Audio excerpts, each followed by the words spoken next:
that some strategies work for the majority of students, but often there's a small group that needs some extra kind of intervention. What did you offer them in this area of attendance?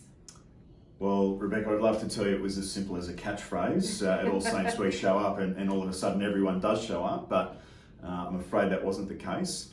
And like any school, we've got some students who present real challenges around attendance. So specific case management of those situations and those students and working with their families is really crucial. We've got an excellent wellbeing team here at All Saints, leaders of wellbeing and assistant leaders of wellbeing in every year group. We've now got a K-12 head of wellbeing, Shane Duff, working with us across the K-12 collective at All Saints. We've got assistant principals in each of our campuses, campus principals, executive principals. So there's a really crucial team there who are very much invested in the students' wellbeing and making sure that whatever the circumstance is, that we can support them.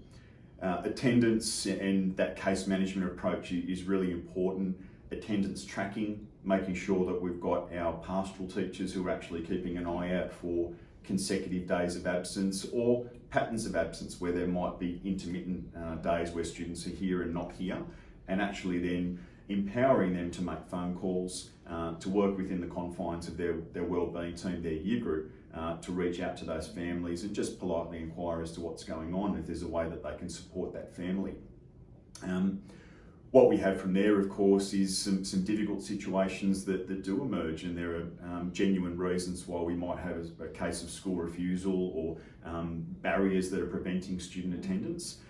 So going a little bit deeper there, working with our counsellors. We've got 2 full-time college counsellors here in the 7 to 10 campus alone, and their work and their support of our wellbeing team and our students is absolutely crucial.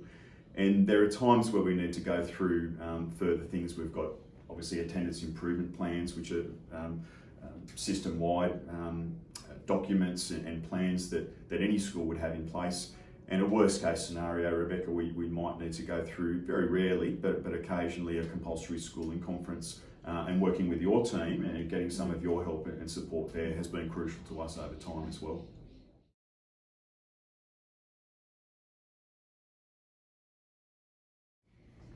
Michael, we know that sometimes schools are faced with quite complex attendance issues. What supports do you draw on, both within and outside of the school, to work through those particular cases?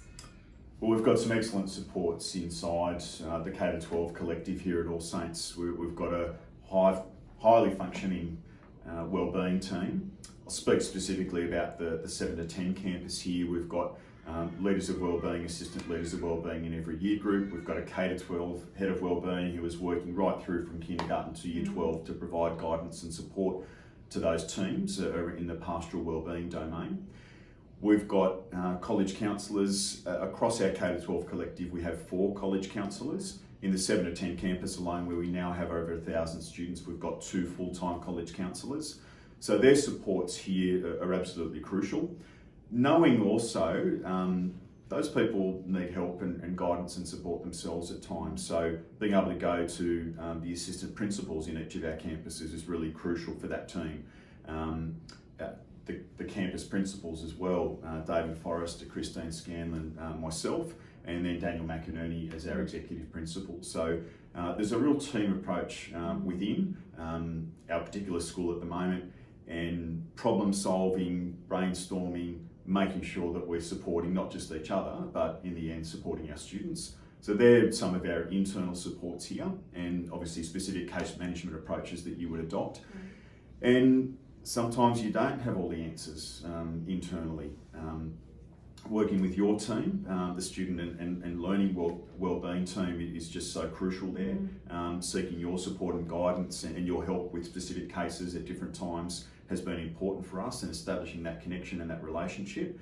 And our counsellors have got some really good connections themselves. Headspace at Liverpool, we're really well located here in Liverpool with lots of both mental and physical health supports around us if we need them. Often referred to as Park House, that's one group here that we draw support from. I think the official acronym is CAMS, and if memory serves me correct, that's the Child and Adolescent Mental Health Service. It is. And there's one specifically here in Liverpool that we would draw upon from time to time. So, and with specific students, we might be looking beyond our own trained counsellors to actually look at external psychologists, external supports that students might need in that regard. Yeah, and making sure those mechanisms are in place so that you can communicate with them and with parent support as well. Definitely, there might be some sort of diagnosis that we become aware of from an external specialist or organisation, and being able to open up those communication channels and find out what's going on, and the supports we can have in place for a student are really important for us. And we certainly know that having that collaborative approach really does bring about the best results for young people. Definitely.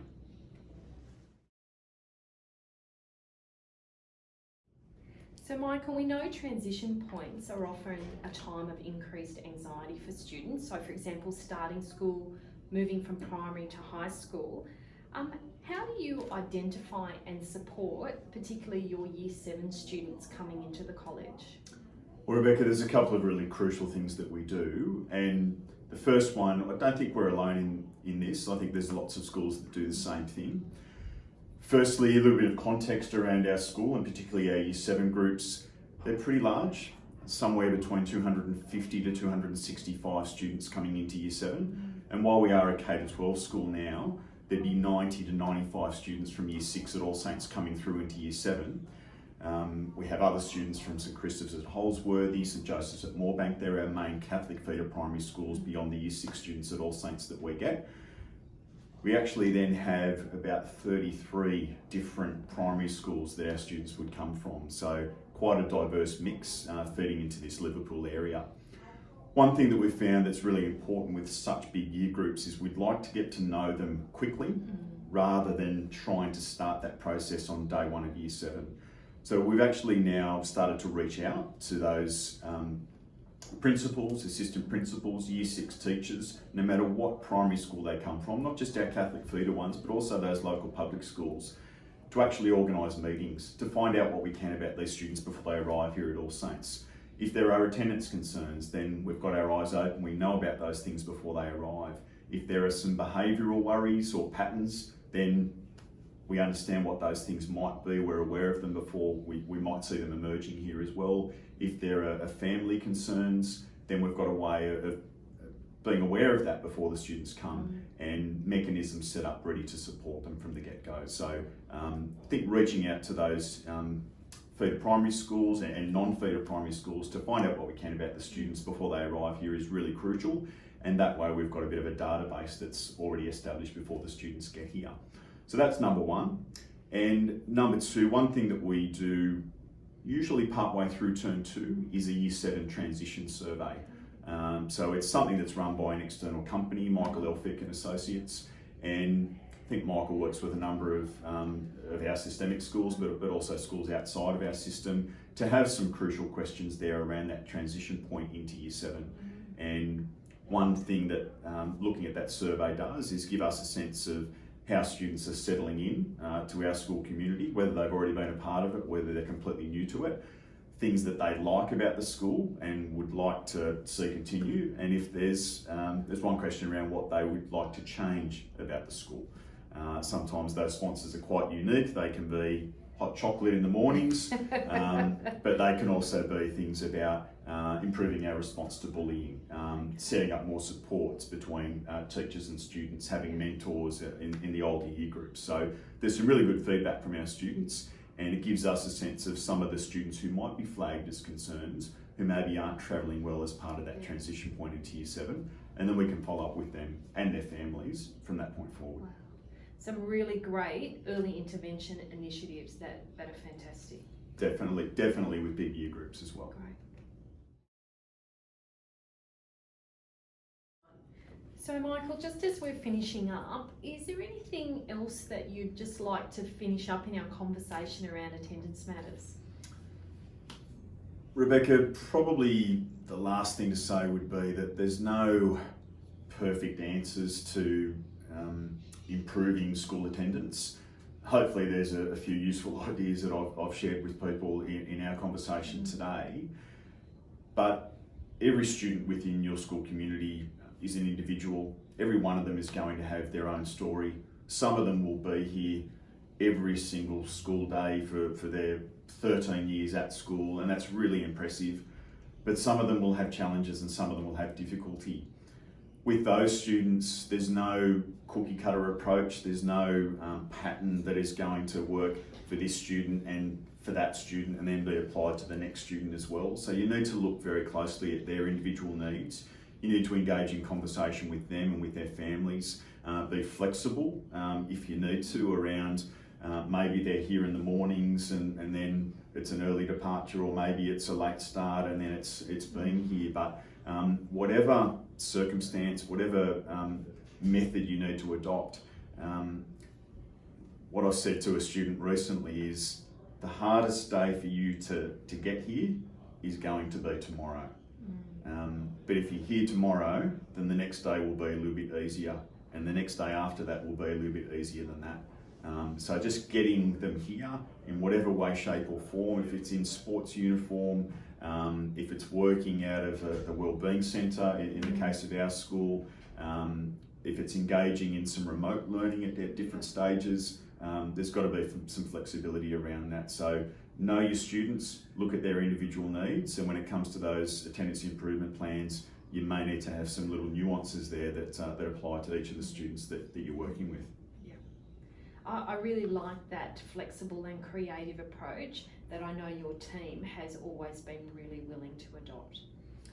I don't think there's any other way to go, Rebecca. It can be a challenge at times in year groups of 250 plus to know each individual, but trust me, those ones that are very firmly on your radar when it comes to behaviour or attendance or family concerns, you get to know their circumstances and their needs pretty quickly. And the last reminder I'd probably like to give people is that as a school, you don't have to have all the answers. There are times that you are going to run out of solutions to the problem, and you're going to need to put your hand up and reach out to your team and say, I need some help here. Look at some of those external supports beyond the school gates in your community. I think our year coordinators, our leaders of wellbeing, our senior leaders in schools are really adept at doing those things now. Maybe 15 or 20 years ago we weren't as good at it, but we certainly are now. So just as we're finishing up, I really want to extend my thanks to Michael Hollis for the conversation that we've had today. Michael, particularly what I love is your really positive approach and that whole concept of community, and that together we are not the same if we're not all here. And particularly, I think it's a great example of how you, with your staff and your students and your parents, are really helping to build a thriving Catholic community. So thank you so much. It's been my pleasure, Rebecca.